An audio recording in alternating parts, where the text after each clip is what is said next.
কাজ থেকে বাড়ি ফেরার পথে পথ দুর্ঘটনায় মৃত্যু হলো দুই যুবকের। আরো এক যুবক গুরুতর আহত অবস্থায় হাসপাতালে ভর্তি। ঘটনাটি ঘটে শনিবার রাত ক্যানেল রাস্তার সীতারাম মন্দির এলাকায়। মৃতদের নাম ইন্দ্রজিৎ রায় ও বাপা রায়। মৃতদের বাড়ি মান্তাদারি গ্রাম পঞ্চায়েতের মেনঘড়া এলাকায়। আহত যুবকের নাম রাজু রায়, তার বাড়ি মান্তাদারি এলাকায়। পরিবার সূত্রে জানা গিয়েছে, আর্থিক দুর্বল পরিবারের ওই তিন যুবক সাহুডাঙ্গি এলাকায় একটি কারখানায় কাজ করত। শনিবার রাতে কাজ থেকে তারা একটি বাইকে করে ফিরছিল। তিস্তা ক্যানেল রোডে বাইকটি নিয়ন্ত্রণ হারিয়ে রাস্তার উপর পড়ে যায়। সঙ্গে কোনো গাড়ির নিচে দুজন চাপা পড়ে যায়। আহত হয় রাজু। স্থানীয়রা তাদেরকে উদ্ধার করে তিনজনকেই উত্তরবঙ্গ মেডিকেল কলেজ ও হাসপাতালে নিয়ে যায়। কর্তব্যরত চিকিৎসক দুজনকেই মৃত বলে ঘোষণা করে। অন্যজন হাসপাতালে ভর্তি।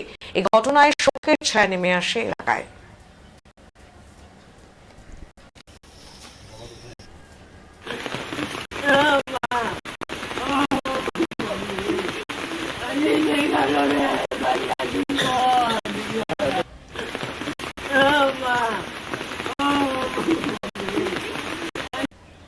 কালকে কোম্পানিতে কাজ করতে গেছে, কাজ করে আসার পথে তোমার ওই বাইকে করে আসতেছে। বাইকে দুজন ছিল, দুজনেই মানে পড়ে গেছে। পড়ে গিয়ে গাড়ি মেরে দিয়ে চলে গেছে। এটা 7:30 নাগাদ।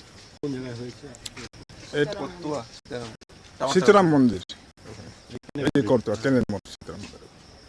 কোথায় কাজ করতো? সাউডাঙ্গি। কতদিন ধরে কাজ করতো?